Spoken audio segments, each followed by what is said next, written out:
What's up, my beautiful bros? Maine-iac here. December 10th NBA game picks and spreads. We are 15 days away from exciting Christmas basketball, which is one of my favorite basketball days of the year. But we start this day with a lot of quality matchups.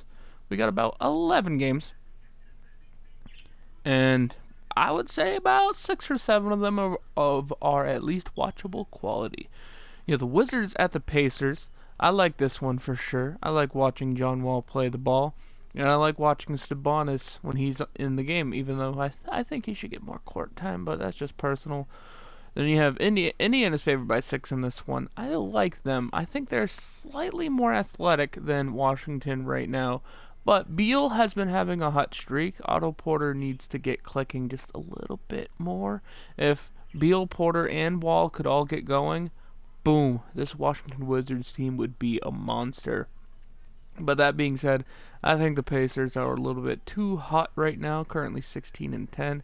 I think the Pacers win. I would be comfortable picking them up to a 7.5 point spread because it does change throughout the day, and this is 7 o'clock game, and this is like 10 o'clock in the morning, so it's bound to change at least a little bit. So yeah, up to 7.5. Then you have the Pistons at the 76ers. Joel Embiid against Drummond is always an interesting matchup. Philadelphia is favored by 10.5 here after a tough loss last night to the Pelicans. I think the Pistons will lose again. With Philadelphia 76ers being favored by 10.5, I'm going to pick them to cover the spread as well. And since it's early, like I said before, I'd pick them up to a 12.5 point spread. I know that's really big, but something about the Pistons without Ish Smith, they're not the same team. Then you got the Pelicans at the Celtics. This one's interesting. 7:30 p.m. Eastern, 4:30 p.m. Pacific time. NBA TV if you're interested in watching it. Boston's favored by 6.5. Anthony Davis got injured last night, came back into the game when he took a knee to the hip from Blake Griffin. And it wasn't necessarily a dirty play. I mean, the play itself looked a little dirty. The action was not dirty at all. It was just Blake Griffin going up for a shot when his knee collided with Anthony Davis's hip. I mean, what I mean by the action being dirty is putting your knee in someone is just a dirty action, but it's about intent, and it's never like something like that's not intending harm, so it's not a dirty play itself.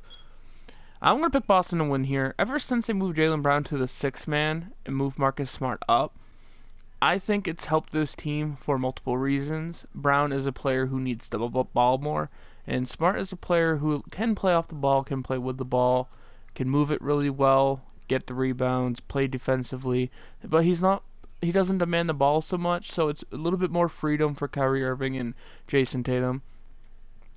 And then on the bench, when you bring in the bench, you have Jaylen Brown and Gordon Hayward leading the bench. So you basically have two starting lineups that you can throw into the game at any moment. It's kind of a curse for the Boston Celtics because there's going to be a lot of egos who want the ball all the time, especially when it comes playoff time. But I like it so far. I would pick Boston up to. I'd keep the spread where it is, 6.5. I don't feel safe anymore because Drew Holiday has been playing great lately. Mirotic is always dangerous, and Anthony Davis, if he is actually 100% in this game, it's just like a human cheat code. And yeah, the Kings at the Bulls, I have this highlighted for multiple reasons. Willie Cauley-Stein is in a contract year, having a really good season. I believe he earned a qualifying offer. He's earned the right for a qualifying offer of like $6.2 million or something like that. It's going to be interesting to see where he goes at the end of the season, but that's not the only reason why I picked it. This group of guys doesn't seem like they would be a starring team, but being 13-12, when you're the Sacramento Kings, I stress this enough, but when you are the Kings is really good. Buddy Hield has been a great addition with De'Aaron Fox. Iman Shumpert not having a great season, but not having a bad season. And Cauley-Stein averaging, I think, about 15 points a game. A solid piece at the center position. And they're playing the Bulls. Another reason why I put this game up here, because the Bulls got beat by 56 points to the Celtics. The biggest loss I have ever seen in my life. Because the Bulls got whooped. So I think the Kings win this one. They're favored by 2.5. I'd pick them up to a 4.5 point spread. Now the reason why I wouldn't go higher than that is the Bulls may have lost by 56 to the Celtics. But one, I don't think the Kings are as athletic and as dominant as the Celtics are. And two, I think the Bulls, even though they lost by 56, at one point they just kind of mentally gave up. And I think that's a big part of it. I think Levine will have a better game today, but we shall see. I still picking the Kings. And you have the Cavs at the Bucks. Bucks favored by 13.5. I'm gonna pick the Bucks to win, but I think the Cavs hang in there. I think the Cavs cover the spread. Now this is kind of bold itself, but if the spread drops, I would take the Bucks at 11.5. The reason why I say that is because I think the Cavs are going to keep this game within 12 or within 13 to 12 points. Call it Sexton. I called it last time. If the Cavs were going to win or whatever, he'd need a good game. He had a good game, and I like this Cavs potential once they get another star around Sexton, and when Love comes back, should be a better team. And George Hill playing for the Bucks.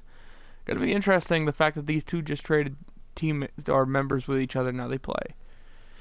Then you got the Jazz at the Thunder. Thunder favored by 5.5. I am going to pick the Thunder in this one. I think they are the more reliable team right now. It's not that the Jazz aren't reliable, aren't athletic, aren't good shooters. Ever since Kyle Korver joined the Jazz, I think the Jazz have been playing better. Still under 500 at 13-14, so that is a slight concern. But I think the Thunder are playing more consistently. Yeah, they did recently lose to the Bulls, who, like I said, lost by 56 points to the Celtics. I'll bring that up as many times as I want, so don't complain about it.